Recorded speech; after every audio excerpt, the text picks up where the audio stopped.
রায় ও মার্টিনের প্রশ্ন বিচিত্রা ক্লাস 9 এটাকে ধরে তোমরা সেকেন্ড সামেটিভ ইভ্যালুয়েশনের প্রস্তুতি নিচ্ছ। তো তোমাদের সাহায্য করার জন্য সেই সেকেন্ড সামেটিভ ইভ্যালুয়েশনের মডেল পেজ থেকে একটা ইংরেজির পেজ আজকে আলোচনা করব।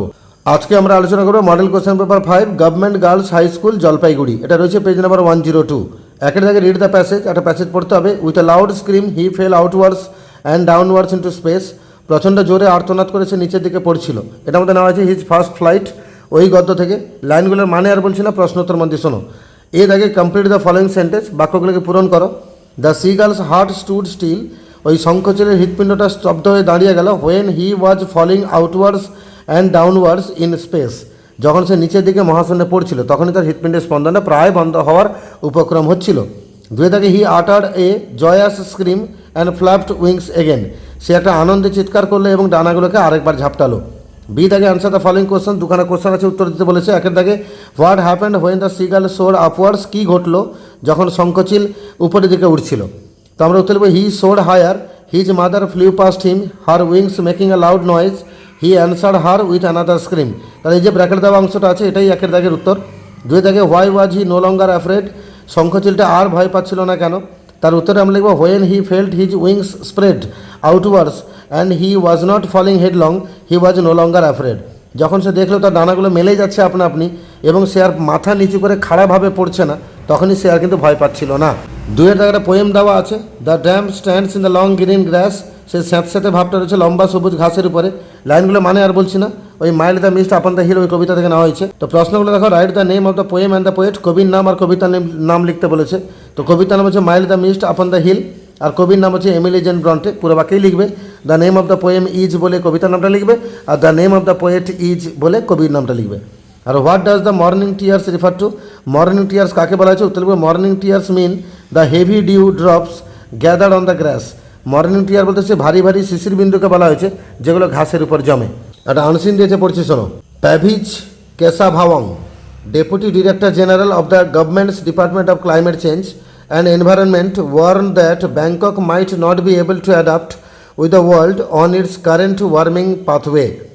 এই প্যাভিজ কেশাভাওয়ং ইনি কে না, ইনি হচ্ছেন সরকারি বিভাগের, বিশেষ করে আবহাওয়া দপ্তরের সরকারি বিভাগের একজন ডিরেক্টর জেনারেল ডেপুটি, এবং তিনি পরিবেশের ওই ডিপার্টমেন্টের লোক।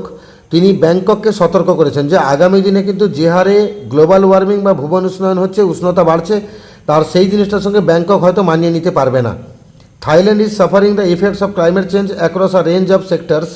আর থাইল্যান্ড কিন্তু এই ক্লাইমেট চেঞ্জের ফলটা অলরেডি ভোগ করছে বিভিন্ন বিভাগে। From farmer struggling with heat and drought to tourism business affected by coral bleaching and pollution. এদিকে কৃষকেরা সংগ্রাম করছে প্রচণ্ড উত্তাপ এবং খরা এগুলো বাড়ার কারণে, আর ট্যুরিজম বিজনেস সেটা ক্ষতিগ্রস্ত হচ্ছে ওই কোরাল ব্লিচিং এবং পলিউশনের কারণে। It has close several national parks in response to recent coral bleaching and Pavis said that further closures were possible. আর সদ্য কয়েকটা ন্যাশনাল পার্ককে বন্ধ করে দেওয়া হয়েছে কিসের কারণে? এই কোরাল ব্লিচিংয়ের কারণে। এবং প্যাভিচ এটাও বলছেন যে আগামী দিনে আরও কয়েকটা ন্যাশনাল পার্ক বন্ধ হয়ে যাবে। Thailand may have to consider relocating its capital from Bangkok because of rising sea levels. আর থাইল্যান্ড কিন্তু এই মুহূর্তে বিবেচনা করছে বিশেষ করে তাদের রাজধানীটাকে ব্যাংকক থেকে তারা সরিয়ে অন্য কোনো শহরে নিয়ে যাবে, কারণ সমুদ্রতলে উচ্চতা কিন্তু বাড়ছে। প্রজেকশনস কনসিস্টেন্টলি শো দ্যাট, আর এদিকে গবেষণা লাগাতার প্রকাশ করছে যে low lying Bangkok risk being inundated by the ocean before the end of the century. এবং বিজ্ঞানীরা অনুমান করছেন এই শতকের শেষের দিকে, মানে এই শতাব্দীর শেষের দিকে প্রচণ্ড জোরে বন্যা হবে, আর সেই বন্যাতে ব্যাংকক মুছে যাবে, ডুবে যাবে। Much of the bustling capital already battles flooding during the rainy season. এই অত্যন্ত জনপ্রিয় শহর, রাজধানী শহর ব্যাংকক, এমনিতে বর্ষাকালে তাদেরকে প্রচুর সংগ্রাম লড়াই করতে হয়। However Pavich acknowledge that government efforts to tackle the growing problem of air pollution particularly in Thailand's north.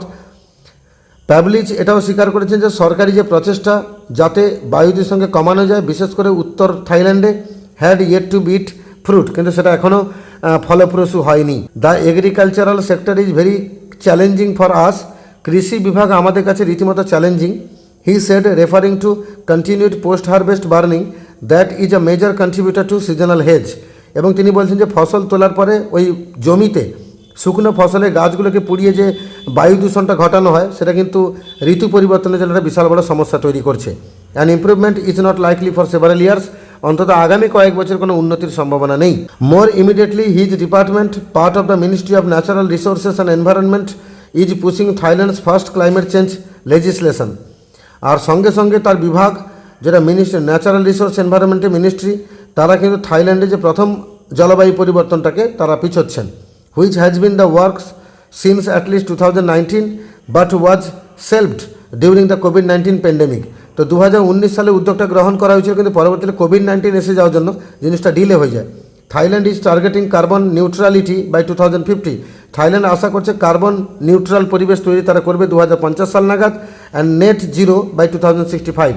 আর 2065 সাল নাগাদ জিনিসটাকে পুরো নেট জিরো বানিয়ে দেবে। এটা না হয়েছে দ্য হিন্দু জুন মাসে 5 তারিখ 2024, মানে এটাও একটা খবর কাগজের রিপোর্ট। তো প্রথমে কিছু এমসিকিউ দেওয়া আছে। The sector which is very challenging is, কোন সেক্টরটা প্রচণ্ড চ্যালেঞ্জিং? উত্তর হচ্ছে এগ্রিকালচারাল। তো 2 জায়গায় Thailand is targeting carbon neutrality by 2050। আর 3 জায়গায় Thailand may have to consider relocating its capital from Bangkok because of rising sea levels. আমরা ট্রু ফলসে যাবো, টিএফ লিখবো, সঙ্গে সাপোর্টিং স্টেটমেন্ট দেবো। Pavich Kesavawong, the Deputy Director General, acknowledged that government has taken efforts to tackle the air pollution particularly in Thailand South. কথাটা false, থাইল্যান্ডের south হবে না, থাইল্যান্ডের নর্থ হবে, তাই না? ফলস এফ লিখলাম। তো সাপোর্টিং এই বাক্য তুলে দেবে, however প্যাবিজ acknowledged that government efforts to tackle growing problem of air pollution particularly in Thailand's north. 2 নম্বর ট্রু ফলসে, the Department of Pabij is a part of the Finance Ministry. প্যাবিজের department সেটা ফাইন্যান্স মিনিস্ট্রির একটা অংশ, কথাটা ভুল, ফলস। সাপোর্টিং এই বাক্য লিখবে, more immediately his department part of the ministry of the natural resources and environment. প্রথম প্রশ্ন হচ্ছে, what do the projections consistently show? Projection লাগাতার কি দেখাচ্ছে?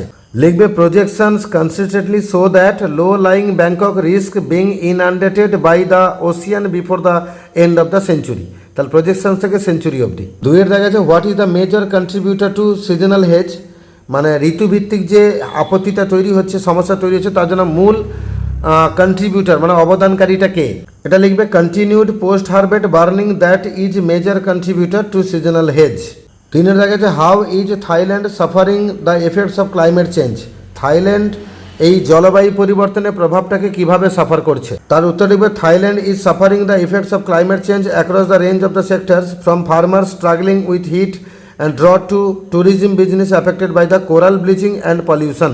এবার আমরা গ্রামার পোর্শনে যাব। ডু অ্যাজ ডাইরেক্টেড মানে ব্র্যাকেটে বলা আছে কি করতে হবে। একের দাগে, farmers across the country have master the art of growing a variety of vegetables. Voice change করতে বলেছে। উত্তর লিখবে, the art of growing a variety of vegetables, এটা সামনে চলে গেল, has been mastered by farmers across the country. আর 2 জায়গায়, he said to me please wait here till I return. Narration change করতে বলেছে, তাহলে he requested me to wait there till he returned. আর 3 জায়গায়, he obtained a scholarship to Trinity College in Cambridge and gained first class honors in the mathematical tripos. এটাকে simple করতে বলেছে, তাহলে আমরা লিখব, obtaining a scholarship to Trinity College in Cambridge he gained first class থেকে শুরু করে dot dot মেরে তুলবে অনার্স ইন দ্য ম্যাথমেটিক্যাল ট্রিপোজ, এই কথাটা এখানে তুলে দেবে, দিলে আমাদের উত্তর হয়ে গেল। 4 আছে, to protect your head you must always wear a helmet. Complex করতে বলেছে, তো আমরা লিখব, if you want to protect your head, তারপর কমা দিয়ে লিখে দেবো, you must always wear a helmet, এটা এখান পর ডটমেট লিখবে। আর 5 জায়গায়, snakes are not the only venomous creatures in nature. Affirmative করতে বলেছে, তার উত্তরে লিখব, there are other venomous creatures in nature except snake's. সাপ ছাড়াও আরও বিষাক্ত প্রাণী আছে। 6 জায়গায়, naming organisms is necessary to classify them. এটাকে বাক্যটাকে আরেকবার লিখতে বলেছে, ক্লাসিফাইকে নাউন ফর্ম ইউজ করে। উত্তরে লিখব, naming organisms is necessary for their classification, THEIR। আর 5 জায়গায় 2টো ফ্রেজাল ভার্ব আছে, টুক কেয়ার, উত্তর হবে লুক আফটার। 2 নম্বরে, কোয়ার্ল, উত্তর হবে ফল আউট। আর বাকি 2টো সমার্থক শব্দ খুঁজতে হবে 6 জায়গায়, ফ্লাডেড, উত্তর হবে ইনআন্ডেটেড, ডেভেলপমেন্ট, উত্তর হবে ইমপ্রুভমেন্ট। এই 2খানা শব্দ তোমরা আনসিন প্যাসেজে পেয়ে যাবে। এইভাবে মডেল কোশ্চেন পেপার 5 এখানে যে ইংরেজিটা ছিল তার আমরা সিন আনসিন গ্রামার সবটা আলোচনা করলাম। এর আগে মডেল 1, 2, 3, 4 আপলোড করা আছে, আমার চ্যানেলে ভিজিট করা, সেগুলো পেয়ে যাবে। আর বাকি থাকলে 6, 7, 8, 9 এই সমস্ত মডেলও আপলোড হবে। যারা নতুন আছে চ্যানেলটাকে সাবস্ক্রাইব করে রাখো, যাতে ভিডিওগুলো আপলোড হওয়ার সাথে সাথে তোমাদের কাছে পৌঁছায়।